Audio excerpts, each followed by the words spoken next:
আসসালামু আলাইকুম শিক্ষার্থী বন্ধুরা, সবাইকে স্বাগত জানাচ্ছি বাংলাদেশের সর্বপ্রথম পূর্ণাঙ্গ ডিজিটাল সহায়ক বই ইজি অ্যাকাউন্টিং বইয়ের সমাধান ক্লাসে।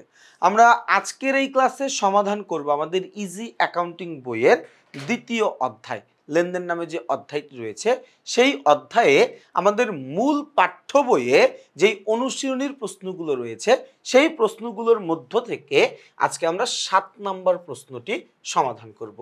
খেয়াল করে দেখো, আমাদের ইজি অ্যাকাউন্টিং বইতে অন্যান্য কন্টেন্টের বাইরেও কিন্তু আমরা আমাদের মূল বইয়ের যেই বহু নির্বাচনী প্রশ্নগুলো, মূল বইয়ের যেই সৃজনশীল প্রশ্নগুলো, সেই জিনিসগুলো কিন্তু আমরা এই আমাদের ইজি অ্যাকাউন্টিং বইতে অন্তর্ভুক্ত করেছি, ইজি অ্যাকাউন্টিং বইতে অন্তর্ভুক্ত করছি, তাই না?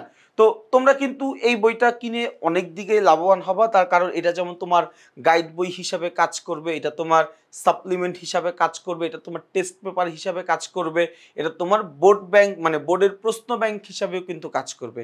সবচেয়ে বড় কথা, টাইপ ভিত্তিক এমসিকিউ বিশ্লেষণ করার মাধ্যমে তোমাকে এটা এমসিকিউতেও কিন্তু অনেক বেশি উপকার দিবে। সবচেয়ে বড় যে উপকারটা পাবা সেটা হচ্ছে ভিডিও কন্টেন্ট। প্রত্যেকটা প্রশ্ন আমরা ইন্ডিভিজুয়াল সমাধান করে দিচ্ছি, সমাধান করে এরকম একটা কিউআর কোডের মাধ্যমে তোমার সামনে এটা উপস্থাপন করছি, যার মাধ্যমে তুমি খুব সহজেই তোমার যেই প্রশ্নের সমস্যা সেই প্রশ্নের সমাধানটা তুমি নিজে ক্লাস দেখে করে ফেলতে পারবে। ওকে, আমরা 7 নম্বর প্রশ্নে দেখব কি বলেছে। 2017 সালের জানুয়ারি মাসে বড়ুয়া ট্রেডার্সের ব্যবসায়ের নিম্নোক্ত ঘটনাগুলো সংগঠিত হয়েছে। নিচের ঘটনাগুলো বড়ুয়া ট্রেডার্সে সংগঠিত হয়েছে, তাই না?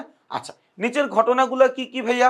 জানুয়ারির 1 তারিখ বিক্রয়ের জন্য পণ্যদ্রব্য ক্রয় 60,000 টাকা। জানুয়ারির 12 তারিখ অফিসের জন্য আসবাবপত্র ক্রয় 26,500 টাকা। জানুয়ারির 23 তারিখ অনিক ট্রেডার্সের নিকট পণ্য বিক্রয় 1,25,000 টাকা। জানুয়ারির 25 তারিখ অফিস ভাড়া প্রদান 15,000 টাকা। জানুয়ারির 28 তারিখে বলছে ব্যাংকে জমা দেওয়া হলো 32,000 টাকা। এবং জানুয়ারির 30 তারিখে মনির ব্রাদার্সের নিকট থেকে পণ্য ক্রয় করা হয়েছে 28,000 টাকা। ওকে, তাইলে আমরা যদি এইখানে একটু খেয়াল করি, ক নাম্বার প্রশ্নটায়, ক নাম্বার প্রশ্নে আমাকে বলছে জানুয়ারি মাসের ক্রয়ের পরিমাণ নির্ণয় করো। আচ্ছা, আমি জানুয়ারি মাসে ক্রয় করছি, কি বলছে? জানুয়ারি মাসে ক্রয়ের পরিমাণ নির্ণয় করো। আমাকে কিন্তু বলে নাই নগদ ক্রয়ের পরিমাণ, আমাকে কিন্তু বলে নাই বাকিতে ক্রয়ের পরিমাণ। তুমি আমার প্রশ্ন করতে পারো, ভাই আপনার তো বলে নাই যে পণ্য ক্রয়ের পরিমাণ, তার মানে সম্পত্তি ক্রয়ও লিখবেন আপনি না। যখন আমাকে শুধু ক্রয় বলবে, ক্রয় মানে আমি পণ্যদ্রব্য কিনছি এটাই বুঝি। ক্রয় বলতে আমি পণ্যদ্রব্য কিনছি এই কথাটাকেই আমি বুঝি। কথাটা কি বোঝা গেছে ভাইয়া? তাহলে আমি যদি জানুয়ারি মাসে ক্রয়ের দিকে তাকাই, এই যে দেখো 1 তারিখে একটা লেনদেন আছে, বলছে বিক্রয়ের জন্য পণ্যদ্রব্য ক্রয় 60,000 টাকা। ভালো কথা, পণ্য ক্রয় করছি। তোমরা অনেকে ভুল করে কি করবা, অফিসের জন্য আসবাবপত্র ক্রয় এই লেনদেনটাকেও লিপিবদ্ধ করতে চাইবা। ব্যাপারটা আসলে ভুল হবে তখন। তার কারণ আমি যদি কোনো কিছু কিনি ওইটাকে তখনই ক্রয় বলতে পারবো যখন ওইটা আমার বিক্রি করার উদ্দেশ্যে কেনা থাকবে। দেখো, কোনো একটা কিছু আমি ক্রয় করি দুইটা উদ্দেশ্যে, কোনো কিছু আমি কিনি উদ্দেশ্য কয়টা? দুইটা। নাম্বার 1, সেটা আমি ব্যবহারের জন্য কিনি, ফর ইউজ, ব্যবহারের জন্য। যদি ব্যবহারের জন্য কোনো কিছু কেনা হয় সেটা হয়তোবা সম্পত্তি, হয়তোবা সাপ্লাইজ, হয়তোবা মণিহারি, ওইটা পণ্যদ্রব্য না। আমি যদি বিক্রয়ের উদ্দেশ্যে কোনো কিছু কিনি তাহলে সেটা আমার জন্য ক্রয়। তো 1 নম্বর তারিখে তো বলেই দিচ্ছে বিক্রয়ের জন্য পণ্যদ্রব্য ক্রয়, তাহলে আমি বিক্রয়ের জন্যই কিনছি এটা। ওকে, এরপরে একদম 30 তারিখে আবার বলা আছে, দেখো বলেছে মনির ব্রাদার্সের নিকট হতে পণ্য ক্রয় 28,000 টাকা। তাহলে এই 60,000 আর 28,000 যোগ করলে 80,000, 86,000 টাকা, তাই না? তাহলে এই 86,000 টাকা হচ্ছে আমার ক নাম্বার প্রশ্নের উত্তর। এই 86,000 টাকা আমার ক নাম্বার প্রশ্নের উত্তর। কথাটাকে আমি বুঝাইতে পারছি ভাইয়া? এই 86,000 টাকা কি আমার ক নাম্বার প্রশ্নের উত্তর। বুঝা গেছে ভাইয়া? ওকে, চলে যাব প্রশ্ন নাম্বার খতে। বলছে উক্ত মাসে বড়ুয়া ট্রেডার্সের নগদ লেনদেন, নগদে লেনদেন হয়েছে এমন লেনদেনের পরিমাণ নির্ণয় করতে বলছে। শুধুমাত্র নগদে। খেয়াল করে দেখো, 1 তারিখে কি বলা আছে ভাইয়া? বলছে বিক্রয়ের জন্য পণ্যদ্রব্য ক্রয়, কোনো কিছু আমাকে বলে নাই ভাইয়া। নগদে ক্রয় বিক্রয় করা আমাদের জন্য একটা স্বাভাবিক ঘটনা এবং স্বাভাবিক ঘটনাগুলো আলাদা করে উল্লেখ করে দিতে হয় না। এছাড়া আরো সহজভাবে বোঝো, পণ্য ক্রয় বিক্রয়ের সময় নগদ, ব্যাংক, বাকি, বকেয়া, অনাদায়ী, পরে দিব, এখন দিব না, 2 মাস পরে দিব, কাকাই দিবে, আব্বাই দিবে, কিছু বলা না থাকলে ওইটা নগদে হইছে। কিছু বলা না থাকলে ওইটা কিভাবে হইছে? নগদে হইছে। তাহলে আমি পণ্য বিক্রি করছি, সরি পণ্য ক্রয় করছি, কোনো কিছু বলা নাই, তার মানে এটা নগদে হইছে। তাহলে একটা আমি পাইলাম 60,000 টাকা। ওকে, অফিসের জন্য আসবাবপত্র ক্রয়, কোনো কিছু বলে নাই, তার মানে এটা আমি নগদে কিনছি 26,500 টাকা। 26,500 টাকা।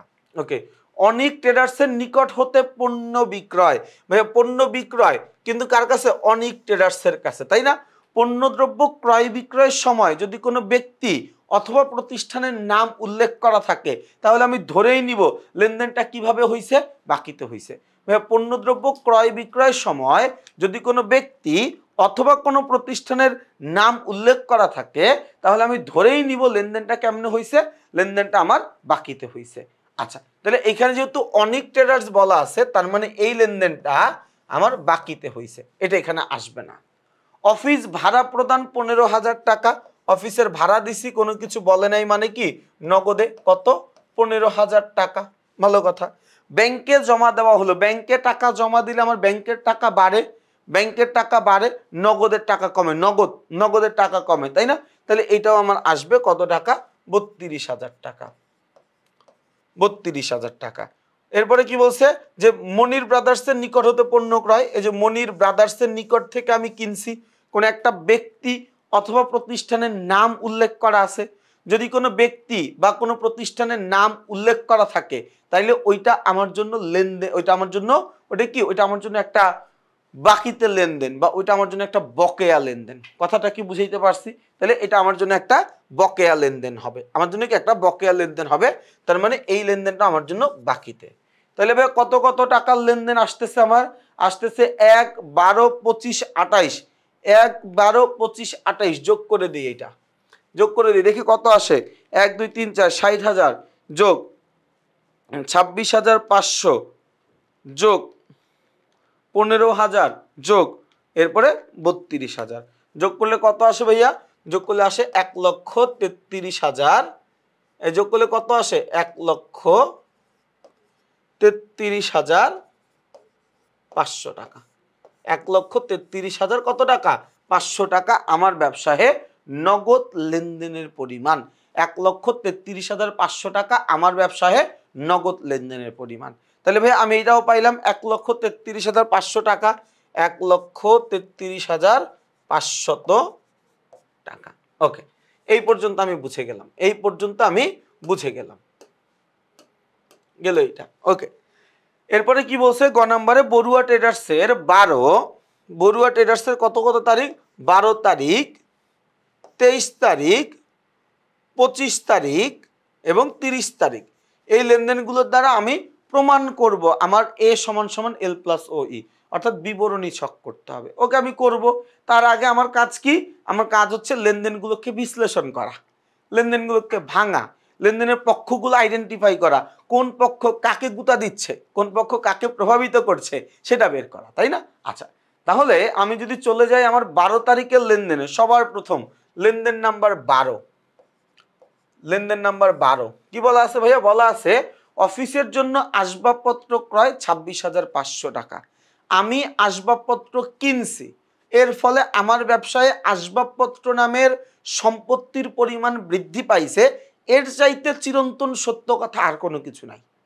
আমি আসবাবপত্র কেনার ফলে আমার ব্যবসায়ে আসবাবপত্র নামের সম্পত্তির পরিমাণ বাড়ছে, এটাই চিরন্তন সত্য কথা, এটাই কি চিরন্তন সত্য কথা, তাই না? তাহলে আসবাবপত্র নামের সম্পত্তি বাড়ছে, অফিসের জন্য আসবাবপত্র ক্রয়, তাহলে আসবাবপত্র নামের সম্পত্তি বাড়ছে, আমি এখানে লিখি তাহলে আসবাবপত্র হিসাব,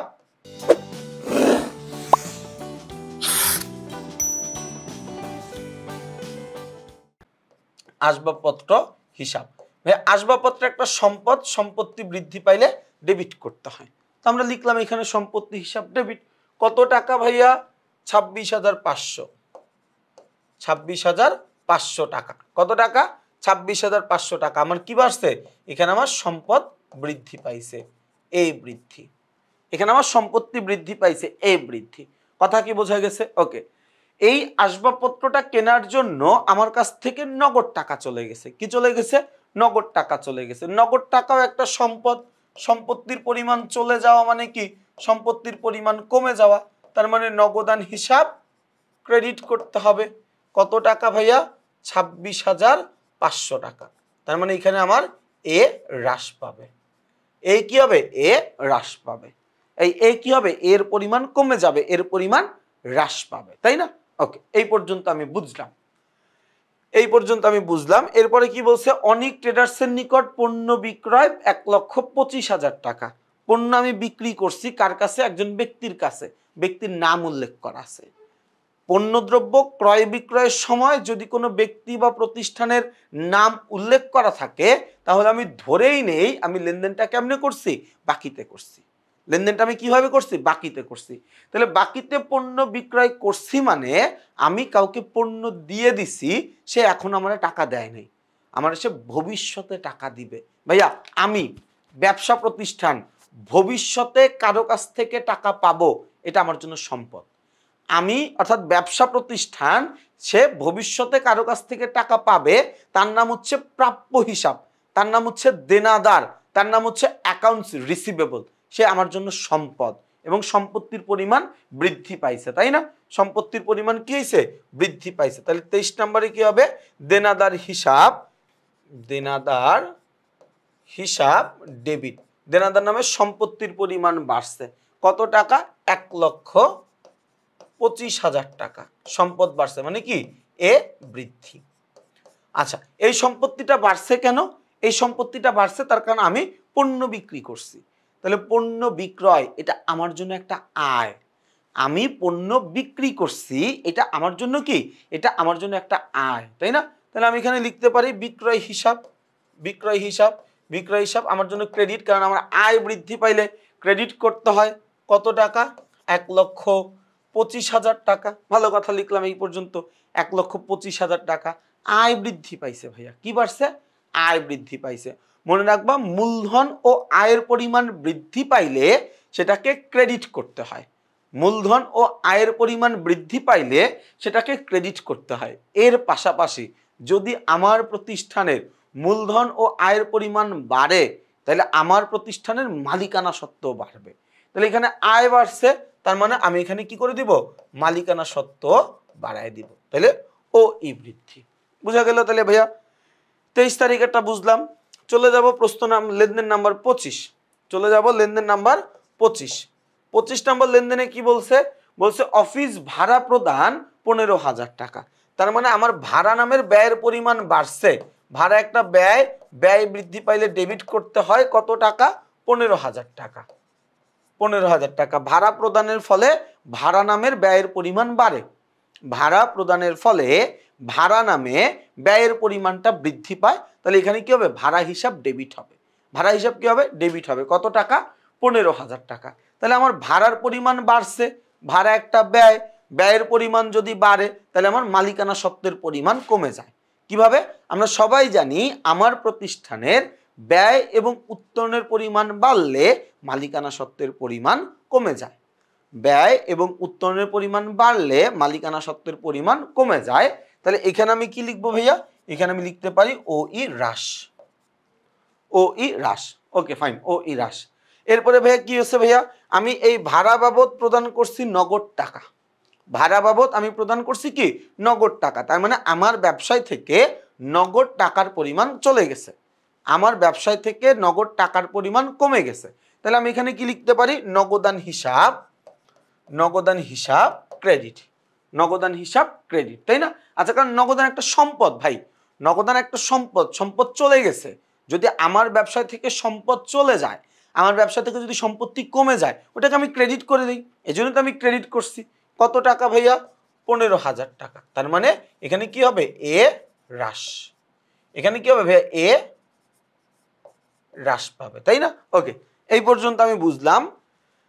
30 তারিখে যাব। 30 তারিখে কি বলছে, মনির ব্রাদার্সের নিকট হতে পণ্য ক্রয় 28,000 টাকা। ভাই আমি পণ্য ক্রয় করছি, পণ্য ক্রয় তো একটা ব্যয়, পণ্য ক্রয় করছি মানে কি পণ্য ক্রয় এটা একটা ব্যয়, এটা উপরে লিখি। হ্যাঁ, এখানে যেহেতু জায়গা হচ্ছে না, 30 তারিখটা এখানে লিখি, আমি 30 তারিখটা এখানে লিখি।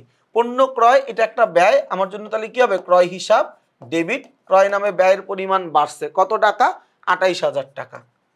28,000 টাকা ক্রয় নামে ব্যয়ের পরিমাণ বাড়ছে, এবং ব্যয় বাড়লে আমার মালিকানা সত্ত্ব হ্রাস পায়, তাহলে আমি এখানে লিখে নিলাম ও ই হ্রাস।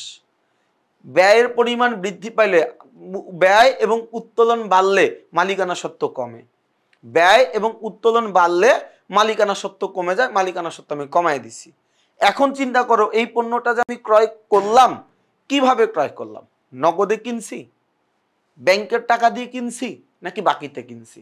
বলেই দিছে মনির ব্রাদার্সের নিকট। আমরা সবাই জানি পণ্যদ্রব্য ক্রয় বিক্রয়ের সময় যদি কোনো ব্যক্তি বা প্রতিষ্ঠানের নাম উল্লেখ করা থাকে, তার মানে লেনদেনটা বাকিতে হইছে। তাহলে এই ক্রয়টা আমি করছি বাকিতে, বাকিতে করছি মানে আমি এখন টাকা দেই নাই, ভবিষ্যতে আমার টাকা দিয়ে দিতে হবে।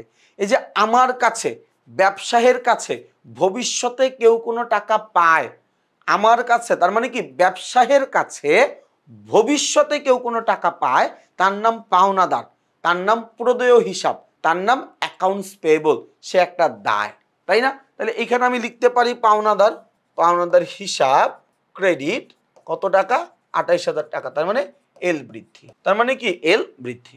কথাটাকে আমি বুঝাইতে পারছি ভাইয়া? এখন তোমরা তোমরা এত এত কয়েকটা ক্লাস করে তোমরা বুঝে গেছো যে আমি আসলে প্রশ্নটাই ভালো করে ব্যাখ্যা করাইতে পছন্দ করি, প্রশ্নটাই ভালো করে বিশ্লেষণ করতে আমি পছন্দ করি, তো এটাই আমি করছি। এখন আমি যখন এই কাজটা করতে যাব, এ সমান সমান এল প্লাস ও ই প্রমাণ করতে যাব, আমার কাজ কি হবে জানো? আমার কাজ হচ্ছে ছক কাটার পরে, এই ছক কাটার পরে আসবাবপত্র নামের একটা সম্পত্তি বাড়ায় দিব 26,500 টাকা, নগদান নামের সম্পত্তি কমায় দিব 26,500 টাকা। 12 তারিখের লেনদেনের কাজ শেষ। 23 তারিখের লেনদেনে গিয়ে আমি দেনাদার নামের সম্পত্তি বাড়ায় দিব 1,25,000 টাকা, মালিকানা সত্ত্ব আমি বাড়ায় দিব কত, 1,25,000 টাকা। 25 তারিখে গিয়ে আমি মালিকানা সত্ত্ব কমায় দিব 15,000 টাকা, নগদ টাকা আমি কমায় দিব 15,000 টাকা। কথাকে আমি বুঝাইতে পারছি? 30 তারিখে গিয়ে আমি মালিকানা সত্ত্ব কমায়া দিব 28,000 টাকা, পাওনাদার বা দায়ের পরিমাণ বাড়ায় দিব 28,000 টাকা। ছকের মধ্যে জাস্ট জিনিসটা অ্যাপ্লিকেশনটা তোমার করা লাগবে। আমি তোমাকে একটু দেখায় দেই আমরা আসলে কিভাবে লিখবো। যোগ বিয়োগ করাবো না ভাইয়া, যোগ বিয়োগ করাবো না, আমি জাস্ট দেখায় দিচ্ছি তোমাকে। দেখো, ক্রয়ের পরিমাণ বের করতে বলছিল, ক্রয়ের পরিমাণ আমরা ক নাম্বারে বের করছি 88,000 টাকা। নগদ লেনদেনের পরিমাণ বলছিল, আমি নগদ লেনদেনের পরিমাণ বের করছি আমরা, তাই না? আচ্ছা, বিবরণী ছক করতে বলছিল, এই যে দেখো বিবরণী ছকটা, এই যে দেখো ভাইয়া বিবরণী ছক। সবার প্রথমে কি হবে, আসবাবপত্র বাড়বে, নগদ কমবে, তাই না? আচ্ছা, এরপরে কি ছিল ভাইয়া, বাকিতে বিক্রয়, আমার কি একবার দেনাদার বাড়বে আর একবার কি আমার মালিকানা সত্ত্ব বাড়বে। এরপরে কি ছিল ভাইয়া, আমি ভাড়া প্রদান করছিলাম, নগদ টাকা কমছিল, ভাড়া বাড়ার ফলে আমার মালিকানা সত্ত্বও কমে গেছিল। এরপর আমি কি করছিলাম, ধারে ক্রয় করছিলাম, আমার মালিকানা সত্ত্বও কমছিল, আমার দায়ের পরিমাণও বাড়ছিল। দুই পাশ যোগ করে দাও, দুই পাশ মিলে গেলে আমার অঙ্ক হয়ে যাবে, দুই পাশ মিলে গেলে আমার অঙ্ক হয়ে যাবে। তাহলে দেখো ভাইয়া, আমি আমার তরফ থেকে সর্বোচ্চ চেষ্টা করছি, আমি আমার তরফ থেকে সর্বোচ্চ চেষ্টা করছি যাতে করে প্রশ্নটা তোমাদের সামনে সহজে উপস্থাপন করা যায়। অনেক বড় একটা বই লিখছি, অনেক কষ্ট করে একটা বই লিখছি, অনেক সুন্দর একটা বই তোমাদের জন্য তৈরি করছি। তোমাদের কাজ হচ্ছে বইটা মনোযোগ দিয়ে পড়া, বইয়ের প্রত্যেকটা ক্লাস মনোযোগ দিয়ে করা। ইনশাল্লাহ এই একটা বইয়ের মাধ্যমে, এই আমার লেখা ইজি অ্যাকাউন্টিং বইটাই তোমার এসএসসি পরীক্ষায় তোমাকে সর্বোচ্চ সাফল্য এনে দিবে ইনশাল্লাহ। সৃষ্টিকর্তার কাছে এই প্রার্থনা রেখেই আমরা আমাদের আজকের এই ক্লাসটি এখানেই শেষ করছি। সবাই ভালো থাকবা, সুস্থ থাকবা, আমার জন্য বেশি বেশি করে দোয়া করবা। আসসালামু আলাইকুম।